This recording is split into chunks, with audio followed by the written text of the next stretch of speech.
हरे कृष्ण। आइए आज हम श्रीमद् भगवत गीता के 12वां अध्याय का जो महात्मा है उसे श्रवण करेंगे, जानेंगे। भगवान शिव जी के कृपा से माता पार्वती के प्रश्न करने से भगवान शिव जो है उनको सुना रहे हैं।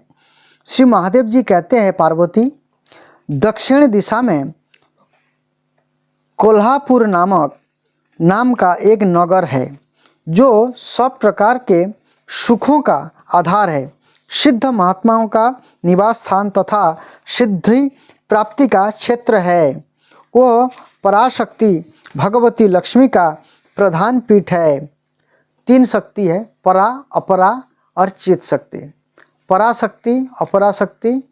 पराशक्ति जो है लक्ष्मी जी का है, अपरा जो है दुर्गा जी का है, और जो तटस्था है, तटस्था शक्ति जो है जीवात्मा का है। इसलिए यहाँ पर पराशक्ति माता भगवती जो लक्ष्मी जी के लिए बता रहे हैं शिव जी भगवान। संपूर्ण देवता उसका सेवन करते हैं। यह पुराण प्रसिद्ध तीर्थ भोग एवं मोक्ष प्रदान करने वाला है।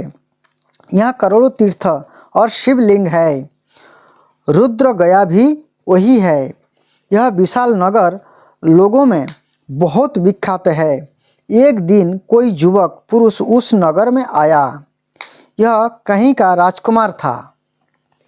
उसके शरीर का रंग गोरा, नेत्र सुंदर, ग्रीवा शंख के समान, कंधे मोटे, छाती चौड़ी तथा भुजाएं बड़ी बड़ी थी।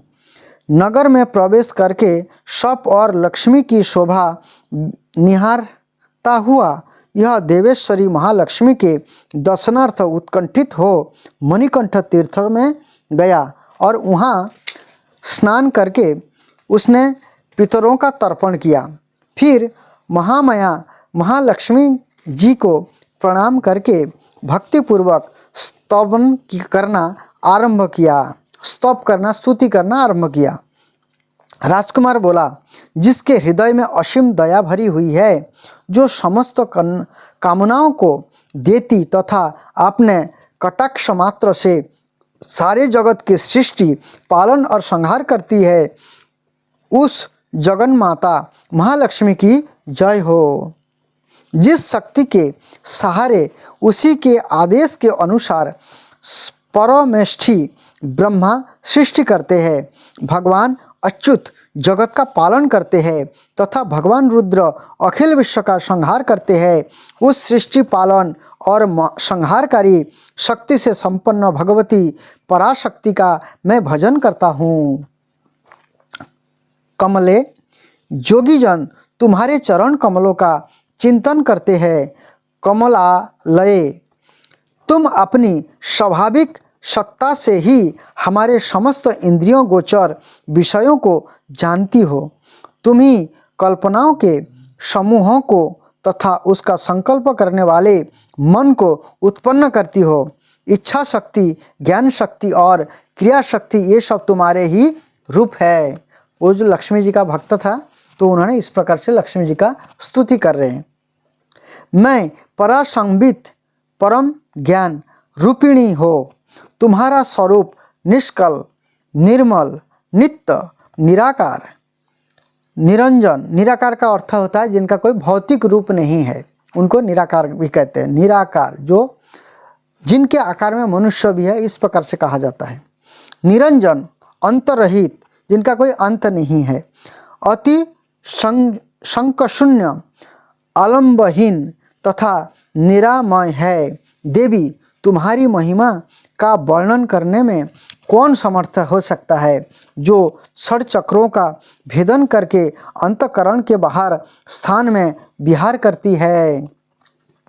अनाहत, धनी, बिंदु, नाद और कला, ये उसके स्वरूप है। उस माता महालक्ष्मी को मैं प्रणाम करता हूँ। माता, तुम अपने मुख रूपी पूर्ण चंद्रमा से प्रकट होने वाली अमृत राशि के बहाया करती हो। तुम ही परा, पश्यंती, मध्यमा और बैखरी नामक वाणी हो। मैं तुम्हें नमस्कार करता हूँ। देवी, तुम जगत की रक्षा के लिए अनेक रूप धारण किया करती हो। अंबिके, तुम ही ब्रह्मी, वैष्णवी तथा महेश्वरी शक्ति हो। बारह ही महालक्ष्मी, नरसिंही, ऐन्द्री, कौमारी, चंडिका, जगत को पवित्र करने वाली लक्ष्मी, जगन्माता, सावित्री, चंद्रकला तथा रोहिणी भी तुम ही हो। ये लक्ष्मी जी का अलग अलग रूप है। परमेश्वरी, तुम भक्तों का मनोरथ पूर्ण करने के लिए कल्प लता के समान हो, मुझ पर प्रसन्न हो जाओ। उसके इस प्रकार स्तुति करने पर भगवती महालक्ष्मी अपना साक्षात रूप धारण करके बोली, राजकुमार, मैं तुमसे प्रसन्न हूँ, तुम कोई उत्तम वर मांगो। माता लक्ष्मी ने दर्शन दे करके बोली, ये तुम कुछ वर मांगो। राजपुत्र बोला, माँ, मेरे पिता राजा बृहद्रथ अश्वमेध नामक महान यज्ञ का अनुष्ठान कर रहे हैं।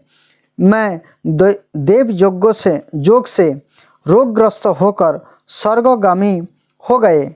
इसी बीच में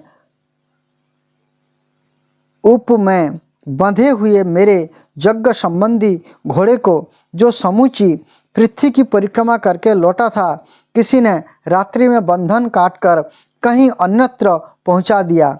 उसी की खोज में मैंने कुछ लोगों को भेजा था, किंतु ये कहीं भी उसका पता ना पाकर जब खाली हाथ लौट आए हैं, तब मैं सब ऋतिजों से आज्ञा लेकर तुम्हारी शरण में आया हूँ।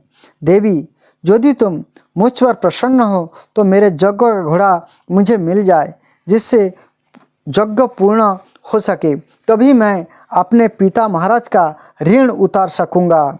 शरणागतों पर दया करने वाली जगत जननी लक्ष्मी, जिससे मेरा यज्ञ पूर्ण हो, वह उपाय करो। भगवती लक्ष्मी ने कहा, राजकुमार, मेरे मंदिर के दरवाजे पर एक ब्राह्मण रहते हैं, जो लोगों में सिद्ध समाधि के नाम से विख्यात है। ये मेरी आज्ञा से तुम्हारी सब काम पूरा कर देंगे। लक्ष्मी जी के इस प्रकार कहने पर राजकुमार उस स्थान पर आए जहाँ सिद्ध समाधि रहते थे।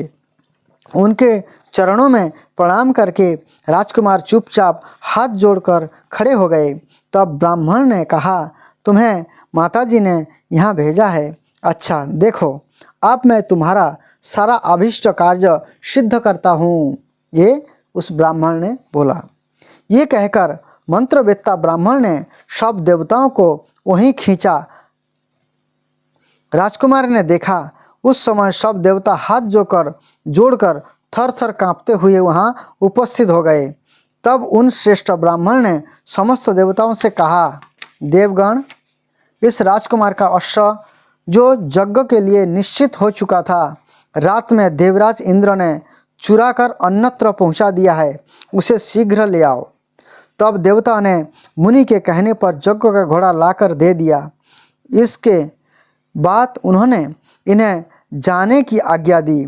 देवताओं का आकर्षण देखकर तथा खोए हुए अश्व को पाकर राजकुमार ने मुनि के चरणों में प्रणाम करके कहा, महर्षि, आपका ये सामर्थ्य आश्चर्यजनक है।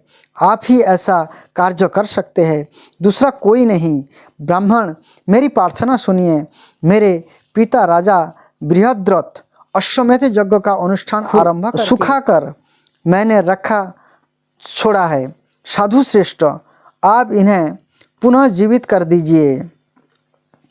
तो ब्राह्मण ने ये चमत्कार को देख करके उन ब्राह्मण से जो है राजकुमार ने बोला, जो मेरे पिता जो है यज्ञ शुरू किए थे और जो है उन्होंने मृत्यु को प्राप्त हुए, लेकिन मैं वो जो शरीर है उनका, मेरे पिता का शरीर है, एक तेल के नाव में जो है तेल में मैं उनको सुरक्षित रखा हूँ। कृपा करके आप मेरे जो पिता को जो है जीवित कर दीजिए, जिसमें वो यज्ञ पूरा कर सके। यह सुनकर महामुनि ब्राह्मण ने किंचित मुस्कुराकर कहा, चलो, जहाँ यज्ञ मंडप में तुम्हारे पिता मौजूद है, चलें।